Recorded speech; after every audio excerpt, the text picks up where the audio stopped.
Okay, so hey everyone, this is your favorite friend Jay, and today I have the pleasure to talk to filmmaker Philippe De Witte, director of Liberty, intense, provocative, psychological thriller, sends strong animal rights and environmentalist message to audiences.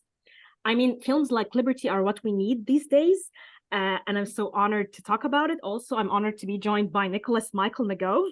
His breakout performance as Matthew is chilling, to say the least. So I want to welcome you both and thank you so much. Thank you for having us. Thanks for having us. Okay, so my first question would be, I read about caregiving and your experience in it. And I would like to know, because I've been a caregiver myself, it can sometimes feel like a form of captivity. This question is for Philippe.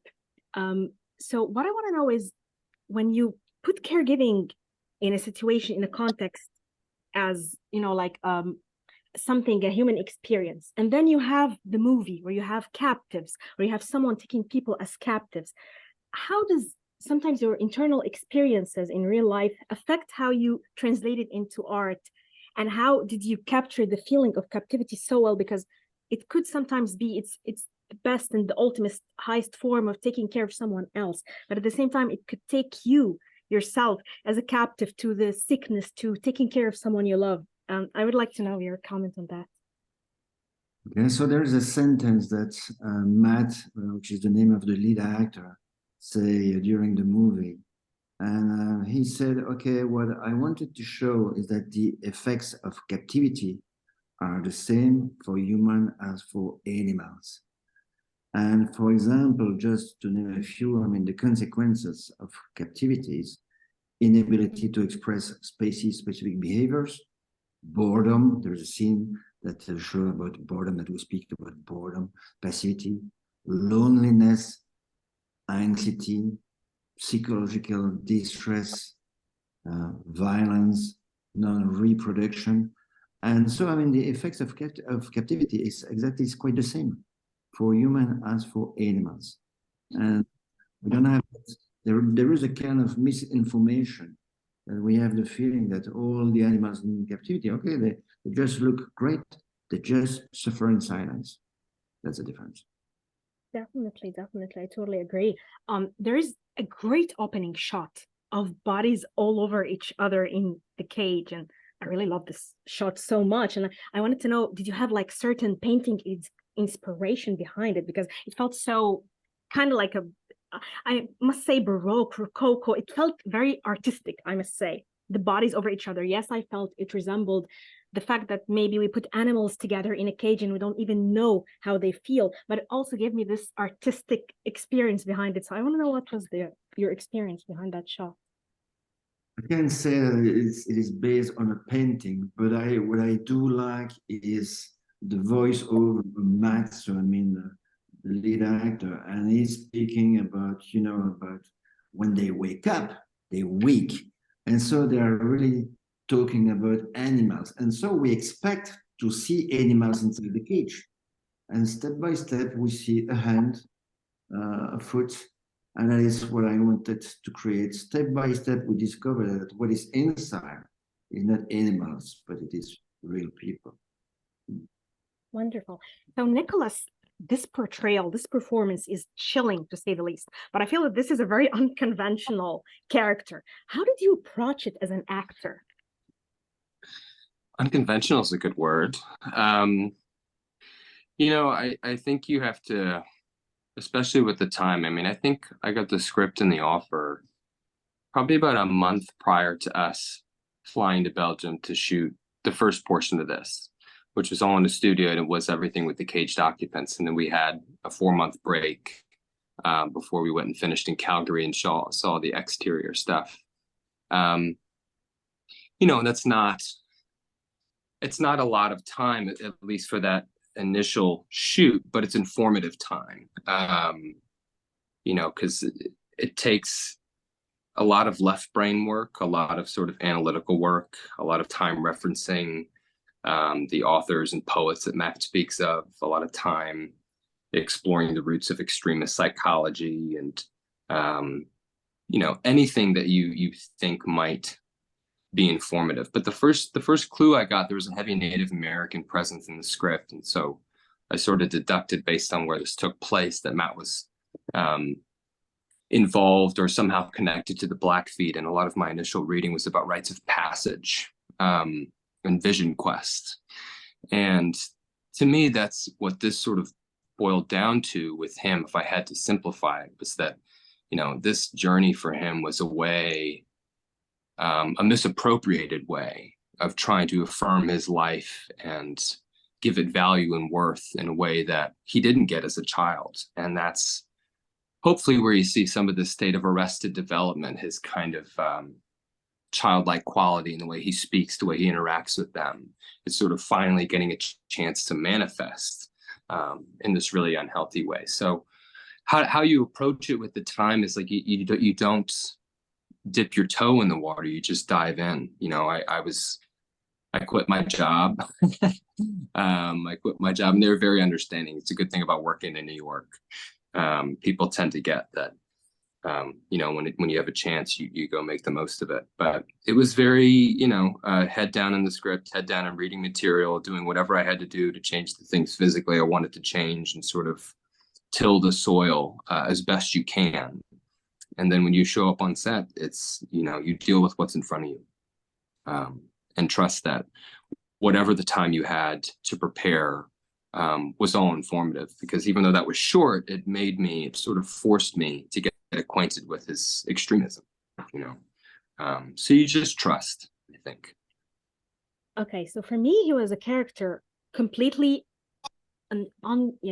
not controlled in the beginning of his life. Like he didn't have control over his life at all, and he was bullied and he was hurt at an age where he couldn't fend off things that were happening to him. But then here he exerted this control over this group of people. Right.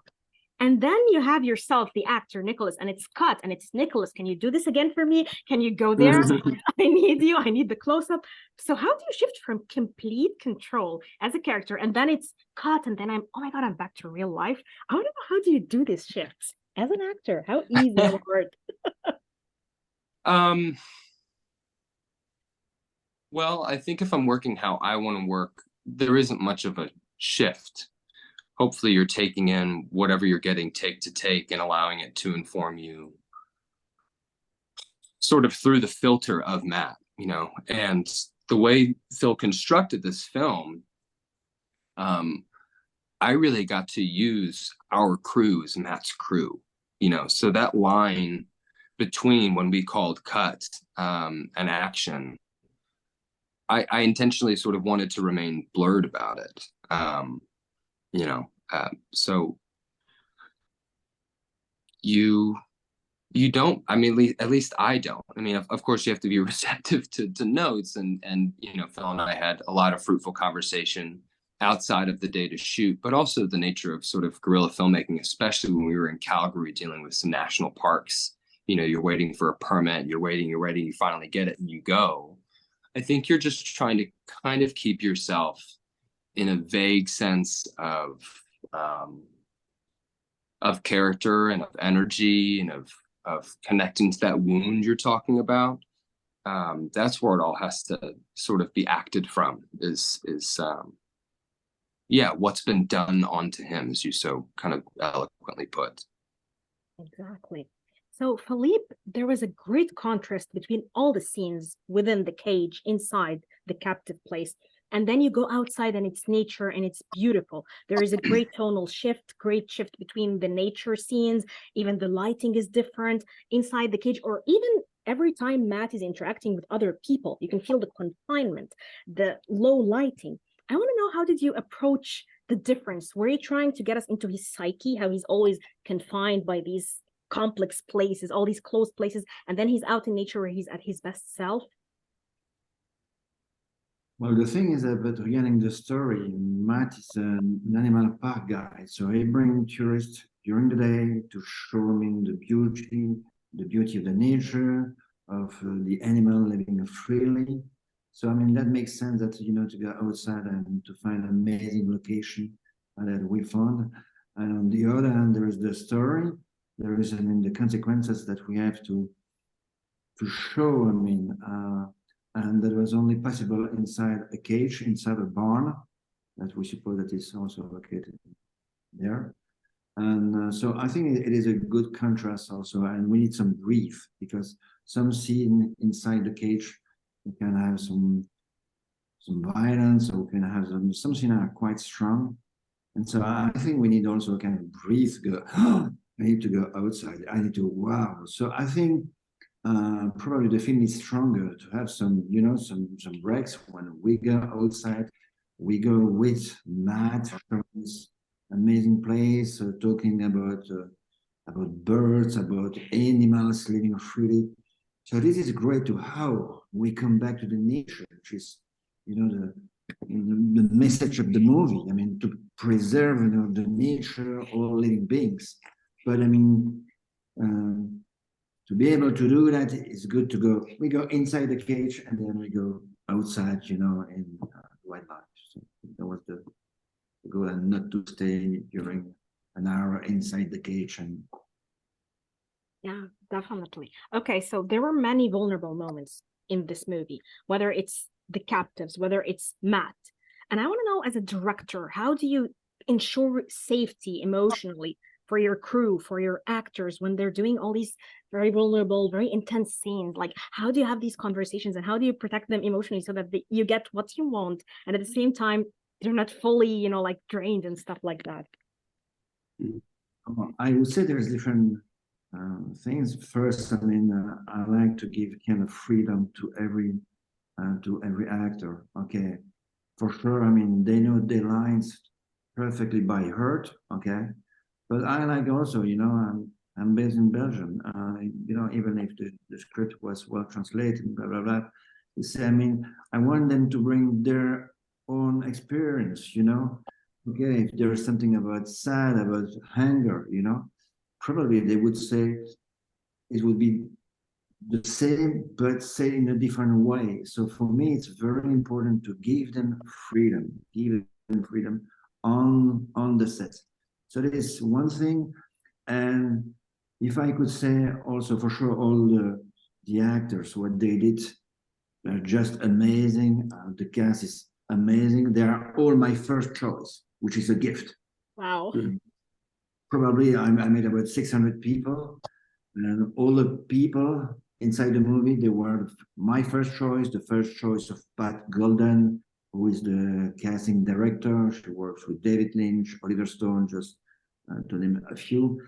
So that was a big gift also. But also what I did before every shooting inside the cage, just before shooting, when all the actors were inside the cage, I put a specific sound, and that sound has a physical impact. So, for example, just before shooting, you were laughing with friends and blah blah blah, and having a coffee, laughing, some jokes, and then you have to shift and say, okay, now something. How that's quite difficult, and by creating that sound with that physical impact, I think that was that was great. Okay, so my question is for both of you. Which was the most difficult scene to shoot? Because I'm sure that Nicholas's answer would be different from Philippe's. So I would like you to just Oh, um, you know, that's a good question. The first day of shooting for me, it was difficult, but it was really informative and really helpful. The first day I was on set was when we shot all of Matt's stuff in solitary confinement. So prior to me really meeting the crew, you know, I was covered in soot and, you know, naked and having a psychological breakdown. oh my God. You know, and that sounds awful, but it really was a gift, especially to start with that, because it sort of gives you an emotional barometer for how far you can go for the rest of the film. It's really smart, I think, on Phil's part. And, you know, that's a vulnerable place to be in. And I'm glad, like I wouldn't have wanted to shoot it towards the end after I'd gotten, you know, comfortable.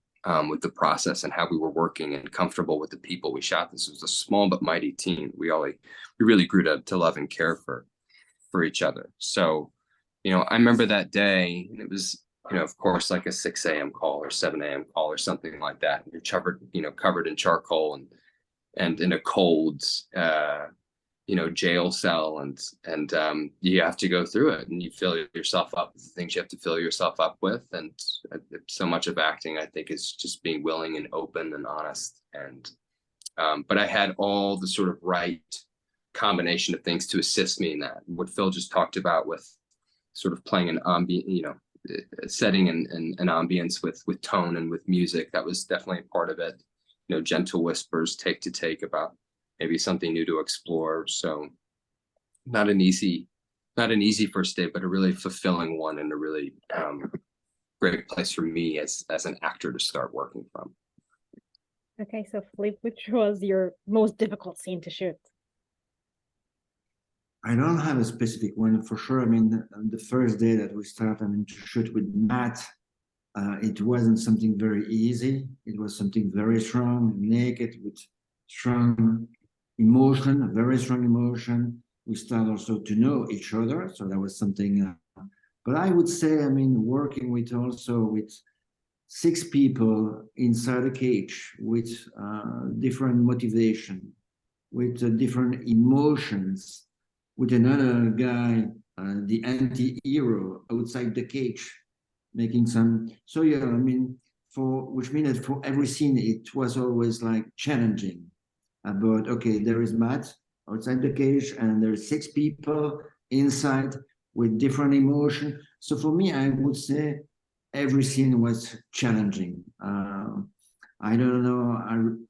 I like, it's not the most difficult scene, but I like the scene with the dummies, when they discover all the dummies around the cage.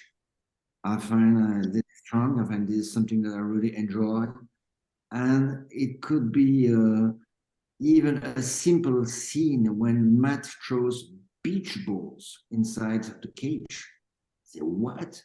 Beach ball? And just with a beach ball inside the cage, it's very interesting to see how the reactions of every people inside is completely different when he's taking the beach ball. And so, for me, every scene was a kind of a challenge that I really enjoyed to do. But once again, I am grateful of the cast, and they are all amazing. So, yeah, and hopefully, okay, the most scenes were for sure more difficult, but with such a cast, it was a gift. Okay, so my question to Nicholas is, now that I've seen you in this role where you really transformed the character that could have gone, like a different, of course, I know that the direction of the director is there, but you as an actor, you made this character really, like, we're rooting for this guy, but at the same time, he's doing something really extreme. So what I want to know is, what do you do with a role that might come to you like not a conquest, or you don't feel like you're putting your meat into it? Because I feel here that you've invested in this character with the direction, with the script, to make it very vulnerable, like a bird. Like, for me, it was always like a wounded bird, but sometimes it might lash out at us when given a chance. So I want to know, like, what would you do with a role that didn't seem that challenging, that didn't seem that layered as Matt? Well, you make it challenging, and you make it layered. I think you always want to look for the thing you don't actually want to find. I think I've very much adopted the belief that sort of whatever has come your way is there to ask a certain question of you personally as a performer and as a person. And you have to ask why this is here now, and what is it requiring of me, and what is worthy of investigating inside of it. And yeah, that is going to vary depending on part to part. But I think I'm always looking for ambiguity. You spoke eloquently about that. He's an anti-hero of sorts, but he does these horrible things, and yet we have to journey with him. So why and how do we do that? If you think you're playing an antagonist, so to speak, you're looking for the light and the love and the hurt and that wound. And if you're playing a protagonist, you're looking for where, maybe there are some areas that aren't so pleasurable to witness. What are the things that they struggle with privately? But you have tools, or you find tools as an actor to deepen the work and personalize the work and bring specificity, and someone's whole life. I mean, I think that's just a necessary prerequisite to being an actor, is an innate curiosity about people, where they come from. What's the root of their behavior? Where's what they're saying coming? You just have to innately be interested in that. And so I try to be. Okay. Also, one thing that I'd like to add also is that I wanted to create a connection with the audience. So as you know, Matt is talking to the audience from time to time. That was really something that was important for me. And I asked Nicholas, Matt, to speak to the audience as, okay, the audience is your best friend and also your worst enemy. So it means that for the audience, you don't know when Matt is going to talk and on what mood. Is it my best friend who is talking to me and giving some messages? Or is it my worst enemy who's talking for, So I wanted to surprise the audience. And this is one of the discussions that I had with Nicholas. And I think he did it in an amazing way, because even in the same sentence, you can start, the sentence as talking with his best friend, and he finishes the sentence as, wow, you my worst enemy. And I think humbly that it works well, and Nicholas did that so well. It was wonderful, because sometimes I even didn't anticipate it. Like, he would suddenly look and I'd be like, oh my God, okay. So he would just look and break the fourth wall, and it would be a shock for me. So I loved it. It was played perfectly, really. So yeah. Okay. It was really brilliant. Like, I loved what you both did with it. And thank you for the surprises, because it was just so theory, and it didn't feel like it was theater work. You know what I mean? Like, it was just very, very connecting with the audience. So yeah, that was one of the best things that I loved about the film too. Also, what I loved is, and I would like to ask you, Philippe, like a very technical question, like when you're shooting in a location for so long, how do you sometimes control like the shots, like the angles of the camera? How do you like pick how to shoot, when to close up, when to zoom in on the character? Like, how do you play with this? Like, is this a discussion between you and the DP? How do you plan it? The thing is that when you have so many people inside a small place, inside the cage, for me, and there are so many, the crew is around, the light, the sound, and every people, they knows to know where can I work from that point to that point. So it has to be really prepared. We don't have the time to improvise. At least there are 7 actors waiting to do something at the same time. So we don't have the time. So it means that, we prepare, about precisely for every scene, for every shot. Okay, this is what we have to do. We don't have the time to lose time. I want to go deeper with emotion. If we have to do it again and again and emotion, or again, that's fine. But we're not going to spend our time to know what can we do. Maybe now, maybe you can go there. Or so that was defined just before, and so I can be just focused, and it was clear for the crew. So I can be focused with the cast, which is the main important.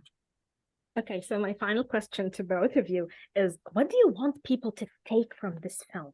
Like, what do you just want the audience to do, just to connect emotionally, to have a clearer message? Because for me, all I thought about was all the times I went to the circus, and it felt so painful for me. And now as an adult, I'm not doing it again. So I want to know what both of you want. Phil, you want to take it first, or me? Sounds like I'm taking it. I think what I hope what an audience member takes away is more questions than answers. I think quality filmmaking does that. It leaves a sense of things being unresolved, when you turn off your streamer account or when you leave a theater. and everyone's got to answer, you know, the questions that the film asks for themselves, you know, and if they're walking away with more with those questions, then I think we've done our job. Okay, so Yeah. Philippe. I will say, so I hope that the film will entertain the people, and at the same time inform people about the suffering of wild animals in captivity. And for sure, it's a film about freedom. It's a film about the fragility of life. And well, I do hope that if people can understand the role we have as citizens of the world in the protection of all forms of life, I would be more than happy. And yeah. Okay, wow. Protect all life. Yeah, thank you so much. Thank you, both of you. It was amazing talking to you. Thank you so much. Thank you, Jaylan. Thank you. Pleasure. Thank you. Thank you. Bye-bye.